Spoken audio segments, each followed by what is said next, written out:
In this Minecraft video, I am going to survive 100 days in Minecraft. But here is the twist. 3 of my friends are going to spend the entire time trying to hunt me down and kill me. If I die for whatever reason, they win. If I survive to day 100, I win. This video will have one of the most controversial endings that you will see in a Minecraft manhunt video, but nevertheless, let's get into this. But very quickly, there's still a huge 90% of people not subscribed, and I ask that if you go on to enjoy the video, please consider doing so. It is free, and it does help me out a lot. And if you want the 3v1 Hunter rematch, then get this video to 10,000 likes and I'll convince them to do it again. And finally, do you want to hunt me and my friends in a Minecraft manhunt video? Well, a future video, I'm planning to let that happen. And if you're interested, please join the Discord, which will be in the description below. Alright, let's do this. It wouldn't be the first time that I've stood in this position where people are waiting for me to run, and it probably won't be the last, but having 3 people right here is very, very scary. However, I'm a strong, independent YouTuber who don't need no man, so I just run. And I took off as quickly as possible, and would you look at that? Village right by where we spawned. This is fantastic. I just have to find the blacksmith, and yeah, there wasn't one. But that's okay, there's a temple over there, which, actually, there's no way I'm going to be able to get down there without dying. Alright then, it was time to improvise. There's no way this is going to work.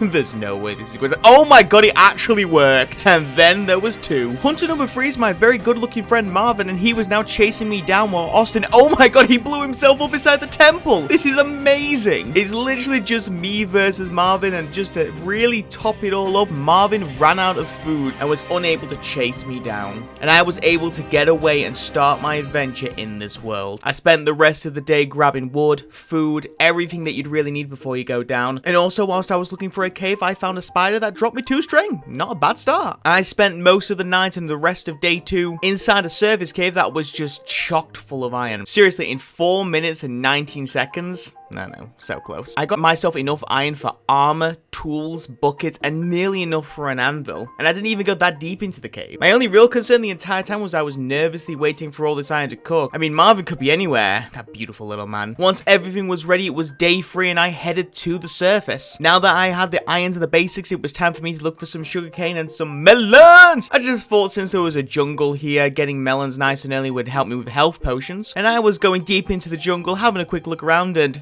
Oh, hey, Austin, how's it going? So, the hunters this time charged me pretty much one at a time, and so I was easily out-armoring Austin. His genius plan was to set me in the jungle alight, which, well, it went very well for him. After that, Phineas and Ferb charged into me, and Chris, well, he was barely a challenge as well. And then I saw Marvin using a sword. Marvin's using a sword! He's using a sword in 1.16 PvP! God, what a baby! Marvin's my favorite too. I feel really bad for insulting him. Ah, well, I'm sure if I casually mention that he's got a YouTube and a Twitch and you should go follow and like his stuff, I'm sure he'll forgive me. That being said, he's using a sword.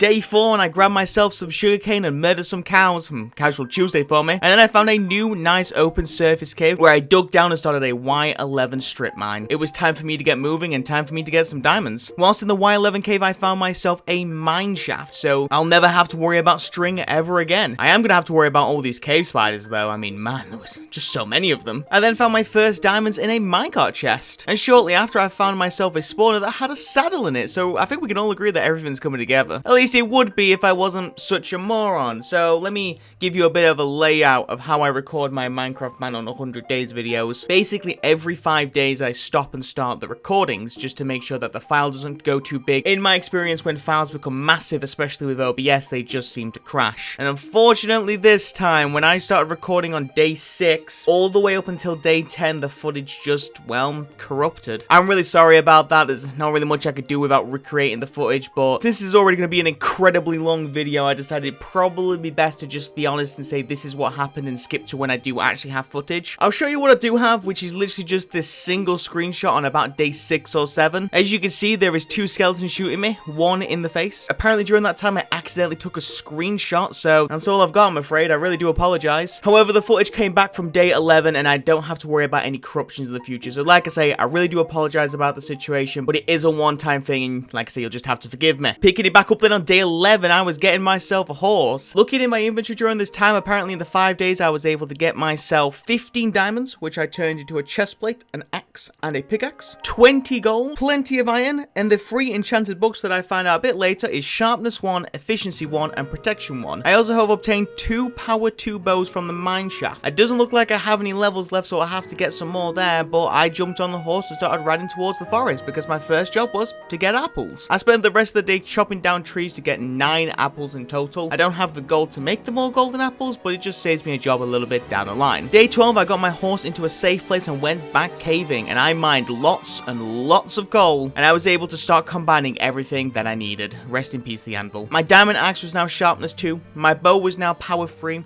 my diamond chestplate was now protection 2, and even with all that combining, I still have an extra 11 levels. Man, did I get moving that day. Also, I don't know why I did this, but I decided I wanted to save the durability on my diamond pickaxe, so I just made an iron pickaxe and started mining with that. I mean, it helped my diamond pickaxe's durability, but I'm not really sure why I did it. On day 13, I grinded myself a bit of gravel because I needed arrows. And that was about it. And after that, I just traveled a little more on the horse. I was still traveling on day 14. Me and the horse fell into a hole, which mainly wasn't no biggie, until I saw Bert and Ernie running over the hill. They attacked 10 seconds earlier, and man, I would have been in trouble. And so the fight began, but then I realized something. Well, there's Bert, and there's Ernie, but where's their distant cousin, Chris?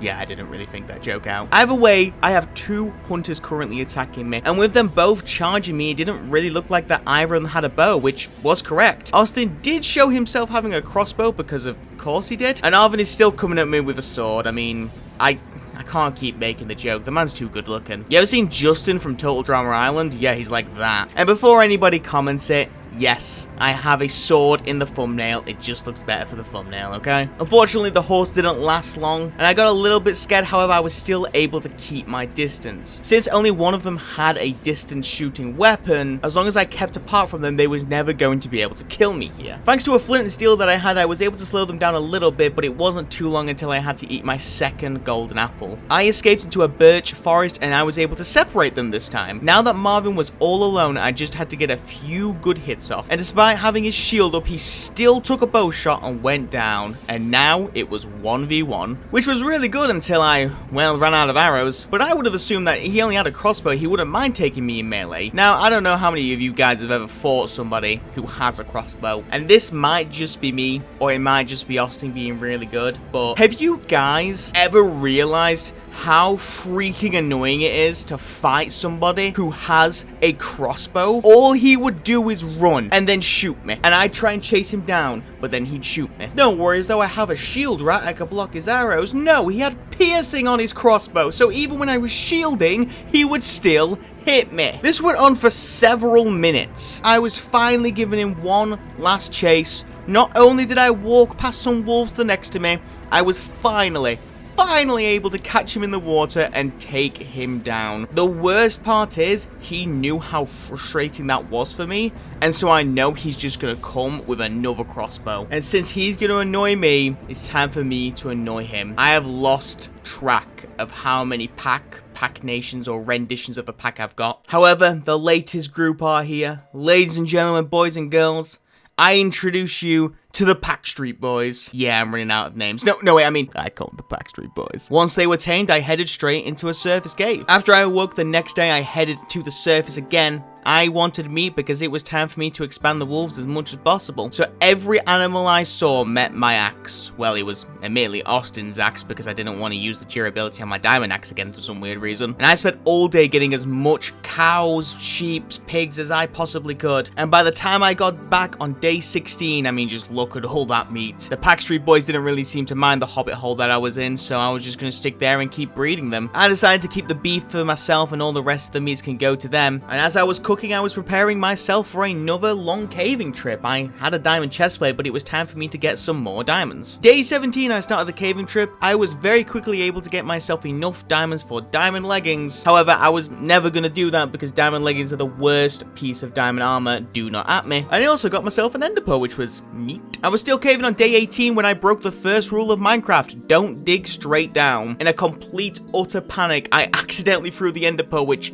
kind of saved me. I would have preferred to use it in a fight, but you can't use an ender pearl in a fight if I don't even survive 2 of the fights. I'd also now obtained 12 diamonds in total, which means it was time for me to get up and make some more diamond armor. I returned to the Hobbit hole on day 19, where I was able to make myself a diamond helmet and diamond boots. I upgraded both of them to protection 2 with the books that I already had. However, they were the last books that I had, so it was time for me to head up. I started cutting down some trees because I wanted a little bit of extra wood. Also, you know, extra apples would never hurt. And that's what I noticed, the nearby village, which actually had a librarian that had an Unbreaking 2 book. And that actually gave me a really good idea. Instead of trying to randomly enchant all of my gear with bookshelves and everything, why don't I just use villages to trade everything? I assumed that it was probably going to be easier as long as I can, you know, get some good emerald trades going. So I woke up on day 20. Now inside the village, I set up a sugarcane farm. I extended the farms that they already had, and I also got the villagers into some safe spaces, and I started the trading. Unfortunately, because I had nothing really on me, I ran out of trades very, very quickly. I needed the farms to grow, and so what I decided to do was go into a nearby cave. I was hopefully going to stay close enough so all the farms would grow, but further enough away for me to explore all the caves around me. I was well into a caving trip on day 21, where I found myself 13 extra diamonds. As well, I found enough fossil fuel to make any American proud. I ended up having to do another Y11 strip mine, where I actually found myself 3 more diamonds. It's a really good thing because my diamond pickaxe broke just as I found them, or it was just about to, should I say. I'll just make that and set it in the background until I have to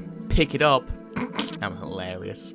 God, go me. I gave up strip mining on day 22 and I headed back to the surface, where I did find myself a spider spawner. But apart from Cat, there wasn't really a good find here. Hey, so Future Haven and Editor here. I actually originally tried to do the pig step joke here. You know, the joke where I go, pig step, woo! But I tried to do it with Cat instead and it just didn't work. Like here, watch it. This is the original audio clip that I made when I originally recorded the audio. I did find myself a spider spawner which didn't have anything worthwhile. That is if you don't count this cat! Woo! I try to make these videos as entertaining as possible, but even I'll admit that that joke just didn't work. Unlike Marvin's outfit today, I mean, man, that guy can fill out a shirt.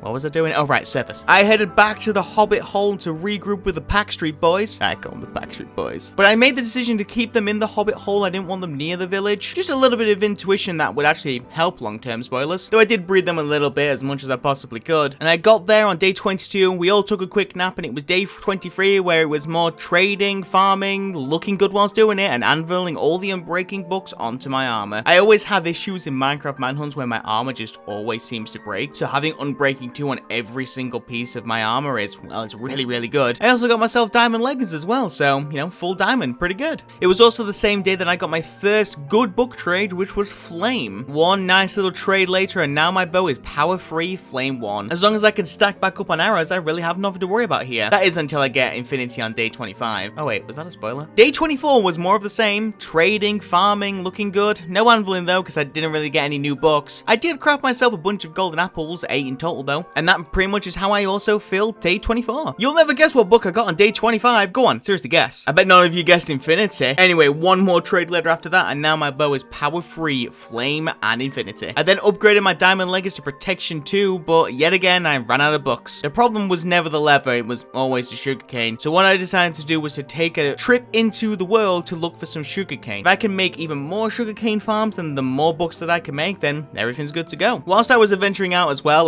this really isn't important, but it's just funny that I accidentally ate a golden apple instead of a steak. Let's just hope I don't need that long term as well. I killed a few cows, get a bit extra meat, and grabbed a bit of cane, and a little bit of enchanting later, I was able to get sharpness free with the books that I got. I really want to be on the receiving end of this diamond axe. On day 26, I got myself another 15 sugarcane and decided now it was time for me to head back to the village. When, oh!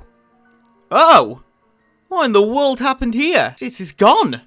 It's annihilated! Turns out the hunters have been quite, yeah, we'll say quite sneaky. They won't admit which one it was, but one of them was stalking me. And because of a couple of pieces of TNT they have been storing over the time, they decided to set me up a trap. Basically, I was going to stand on a pressure plate and the entire village was going to go boom. However, one of the villagers decided to take the sacrifice and set off the trap before I could get there. And because of that, everything was gone. The houses, the villagers, they even took the sugarcane. Why would they take the sugarcane? And the biggest insult of them all is they actually left me some signs, which I mean, this was all rude and everything, but did they have to call me a nerf herder? That's just way too far, man. I mean, you can't call a brother that. I made a little cross to remember my village brethren, and, well, I was hopefully gonna get my revenge for them. Rest in peace, my friends. Rest in peace. It was now time for me to relocate, so what I did was I headed back to the Hobbit hole. I got the pack street back alright, and then I moved on. I found another village on day 27, well, closer to night 27. However, I wasn't about to make the same mistake again, so I moved about 200 blocks away, set up a base camp, hid in between the mountains, and then I started setting up a little shack so I can, you know, have the pack street all nice and home. Once I had everything set up, I decided that I wanted to work on the shack a little bit. I was looking at it, and is cobble gonna work better with something like oak? Was the oak gonna work something better with like polished granite? And then I realized something. What in the earth am I doing? This is Manhunt. This isn't SMP. So I stopped messing around and got caving. I started enchanting books with the goal to get a full armor set of protection free. I also grabbed some obsidian because the Nether was calling me. Like Marvin and those beautiful eyes. Oh man. Alright, levels. I also made the decision that I'm just gonna get all the protection books first rather than just keep slowly adding them on because I just thought that would be quicker for one reason or another. Day 20 died and I got 2 protection 1 books, and just like that, I'm out of sugarcane. Well, back to the surface I go. The sugarcane hunt was on, which I was actually able to find pretty quickly. Just to be safe, I decided I was going to get some more. And 40 sugarcane later, on day 30, it was time for me to head back to base camp. And once I got back there, a little bit of breeding of the Pack Street boys, and then back into the caves. Many an efficiency book later, I decided it was best for me to head back to base camp. I'd also amassed a couple of sharpness and power books, and so I made the decision that probably best to just store them rather than get rid of them. And so I was slowly getting the protection books needed. I now had 4 out of the 8 needed to get all of my armor to protection free. And on day 32, I then had 7 out of 8. The only problem was I only had 3 books left, and so it was a bit of a luck of the draw whether I'd get that protection book. However, third time's the charm, as they always say. The third and final book got me protection 1 on it, and now I had the 8 protection books I needed.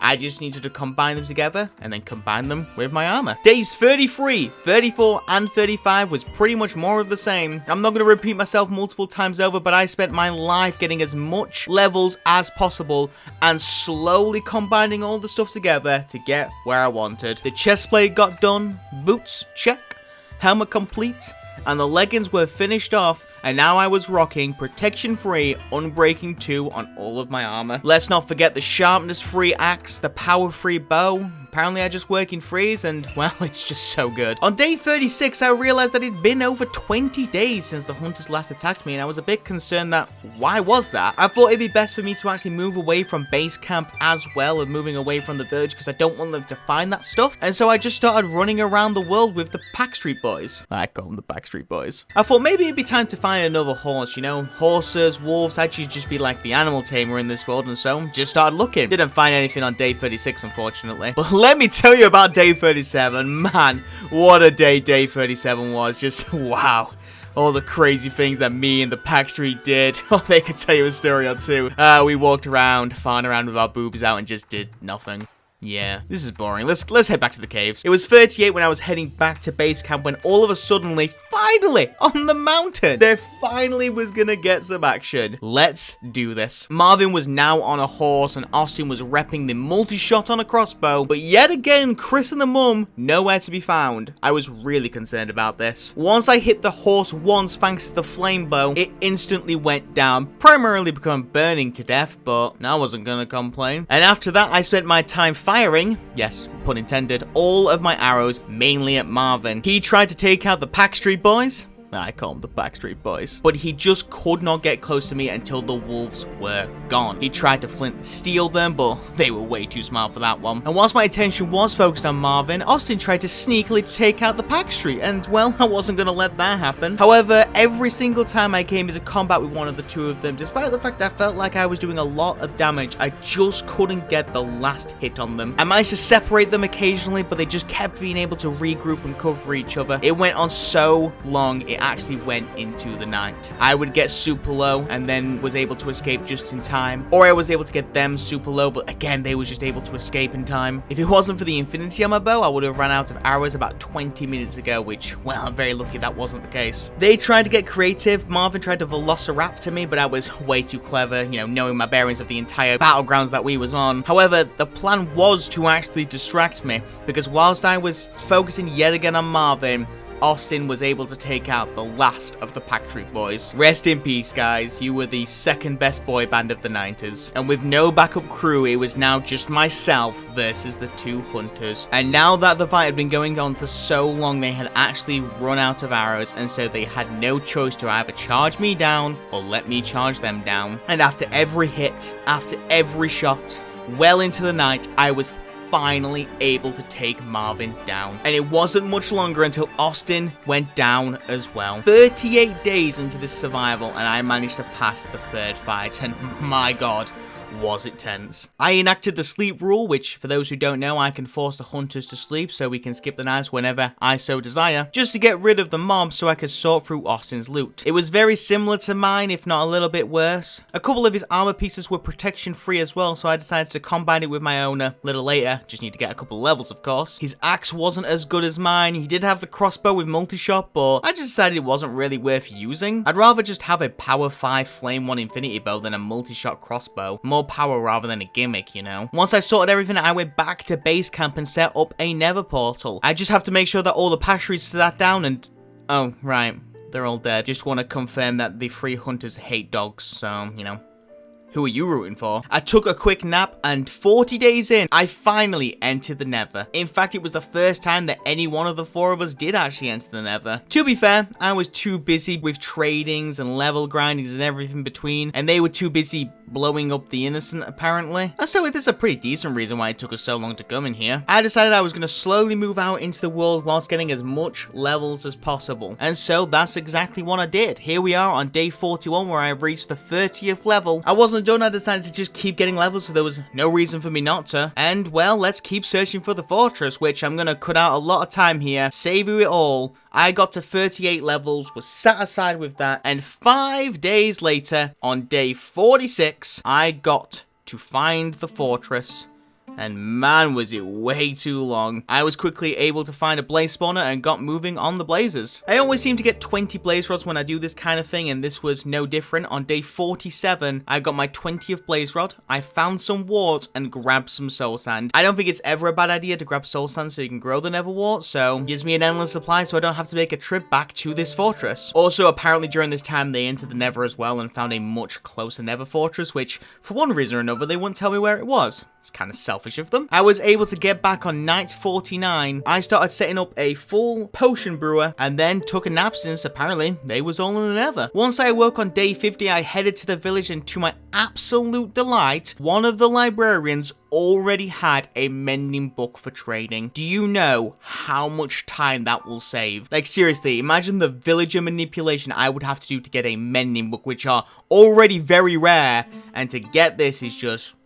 oh, so fantastic. Anyway, just like last time, I extended the farms, I secured the villagers, I was still looking good, and then I decided to hide the villagers a little bit more securely this time, so if they do pop by and try and nuke the place again, hopefully the villagers will stay hidden. And after I got that all secure, I headed back to sleep, and day 50 was complete. And that ends part 1 of the 100-day survival. I'm really sorry to split this into 2 parts, but as you can tell by the video length, this video was already going on very long, and I'm going to be honest with you, the second part is probably going to be longer. So, no like goals needed unless you want the rematch. Just maybe consider subscribing. I will get part 2 out as soon as humanly possible. I thank you guys so much for watching, and I will see you in part 2. Take care, everybody.